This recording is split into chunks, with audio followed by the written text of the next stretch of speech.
Chapter 2, Confessions of a Yakuza, Fukugawa. A cousin of my father's was a coal merchant at Ishijima-cho in the Fukugawa district of Tokyo. The firm called itself the Nakagawa Coal Depot. That's the place that took me on. It was quite a big business in its way. Outside the office there were dozens of heaps of coal piled up way over your head, stuff that they'd bought in places like Hokkaido and Kyushu. When a ship carrying coal arrived in Yokohama, laborers would reload it onto wooden barges. These would be drawn by tugboats up and into the Sumida River. Then from Manin Bridge they'd come down the Onagi River and along between the rows of factories and shops till they reached our depot. The depot had 5 wharves on the riverbank. The laborers then piled the coal up in the storage yard, ready to be shifted onto other boats or to the horse-drawn carts as soon as we had an order from some firm. They were a real scruffy lot, the laborers. Apart from anything else, they were filthy. The skin on their faces was all dry, their teeth were yellow, and they had a mean look in their eyes. I asked my uncle once why they all had that look. You know what he said? 'Cause they're all scum. My uncle was rich, but he was stingy. He was always warning me to be careful how I recorded the amounts of coal the laborers had carried. Rough estimates are no good, he'd say. They make a tremendous difference one way or the other in the long run, so you gotta record everything exactly. He had a small mustache, always wore a cloth cap, with a broad-shouldered jacket and riding breeches, plus high leather boots. He kept a cloth in his pocket which he used to wipe the boots with whenever they were dirty. He was incredibly fussy about details, my uncle. Those laborers, he'd say, their one idea is to slack off whenever you ain't looking. But just think what that means to us. If a man carries 2 pounds less every time than he says he does, that means a loss of 100 weight on 50 trips, or a loss of 5 tons if there are 100 men. That's why you've absolutely got to keep a sharp eye on those scales. I soon got fed up with him harping on the subject, and I only half listened to anything he said.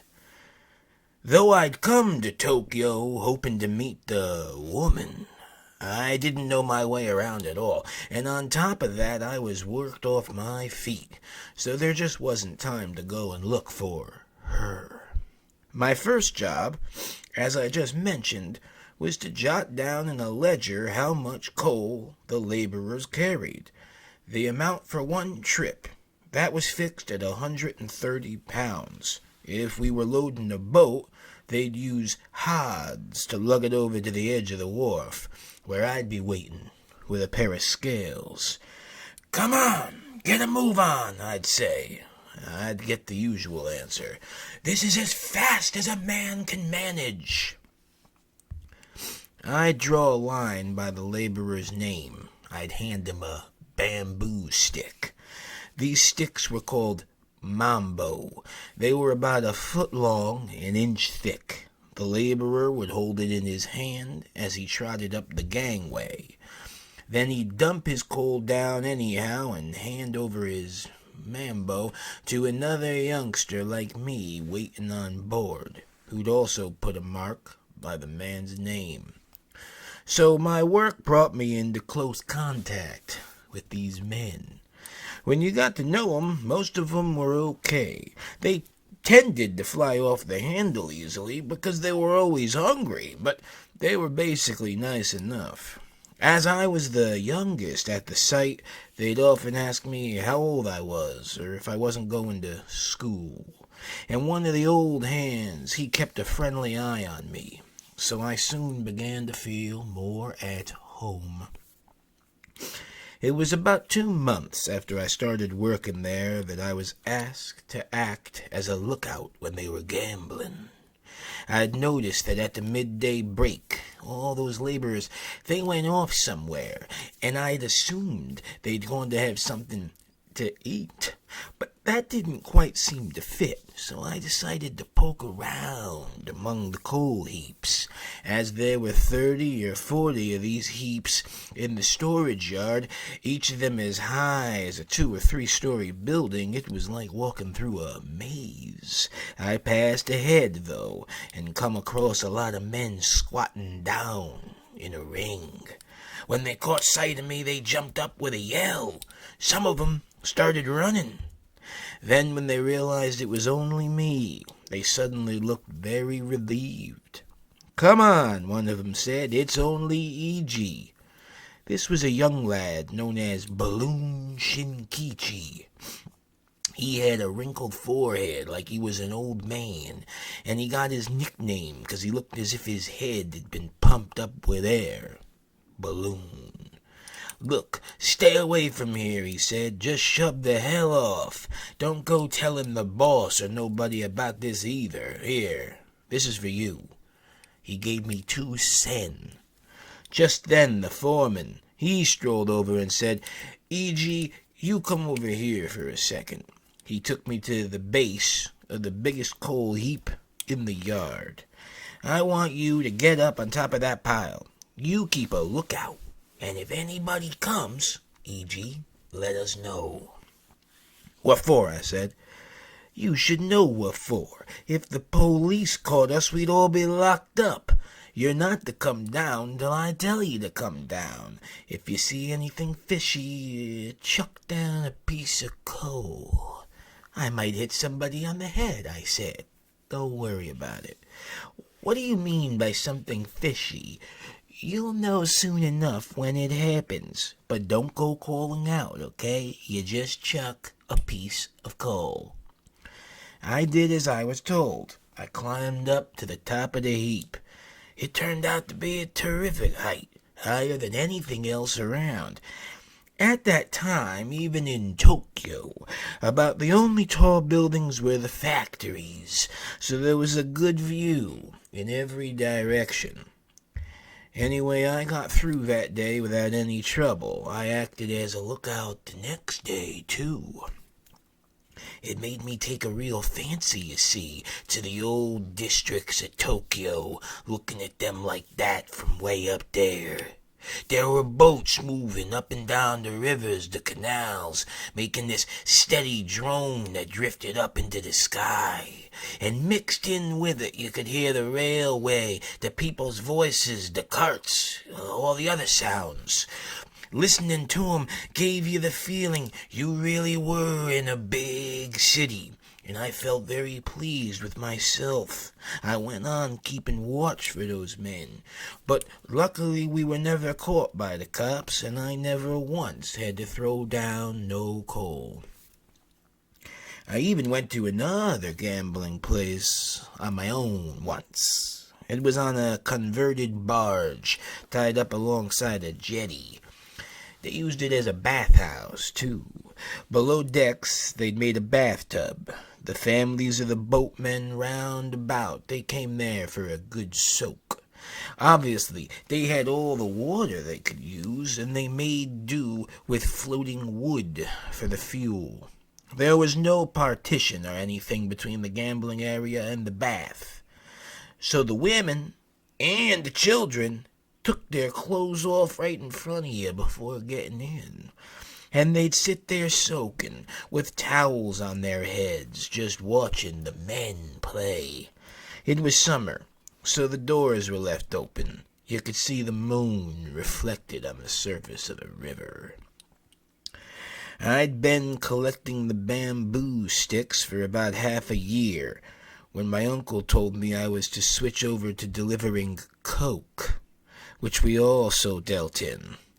It was cheaper and easier to use than charcoal, so most of the smithies and the ironworks in Tsukushima, they were all using it. The whole area was full of these little workshops, one man working a foot bellows to get the coke burning bright red, 3 or 4 others hammering away at red-hot iron from morning to night, turning out pots, stoves, nails, farm tools, and building materials. Carrying my ledger and my briefcase, I had to go with the carts on their rounds, collect the cash, hand over the receipt. My uncle seemed to trust me with the money. He was only worried that I'd lose the briefcase. If it was a small delivery, we used a handcart, one guy pushing, another guy pulling. A lot of the time I went with 2 laborers in particular, Balloon Shinkichi and Soldier Terokichi. Terokichi had fought against the Russians. He'd got a medal to prove it, but he'd pawned that medal before I ever got to know him. Shinkichi, though, had been a tenant farmer until 5 years or so before. He told me he'd often come to our part of the city to get night soil for his fields.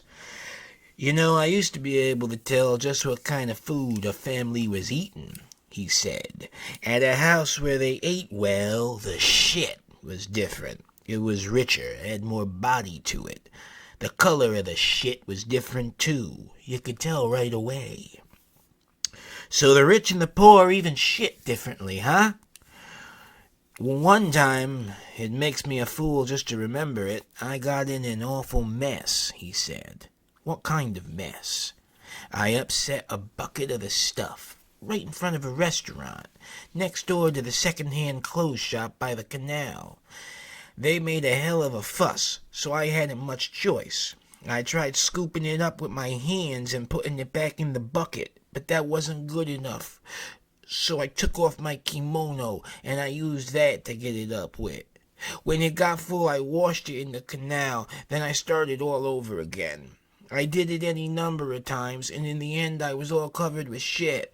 I jumped in the canal to get myself clean, but it was October, it was freezing, and all those goddamn people standing round watching, funny looks in their faces 'cause they didn't know whether to laugh or complain about the stink of shit.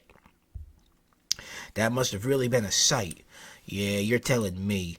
At any rate, at least I know what they mean now when they tell you eat shit. In the days when I was carting coke around with Shinkichi, the night soil men were a common sight. A lot of 'em came by boat, if they didn't live nearby. You'd see 'em going round calling out, night soil, in the alleys, with a long pole on one shoulder and a bucket dangling on each end. If anyone indoors shouted, night soil, man, they'd go to the little trap door on the outside of the house by the toilet, poke their pole inside with a scoop on one end, and draw the stuff up. When the buckets were full, they'd take 'em back to the cart, then hang a new set of buckets on the pole and set off again. And by the time they'd stowed a few cartloads of full buckets on board the boat, they slept there too, you know, when it got dark. The job was done, and they sailed away.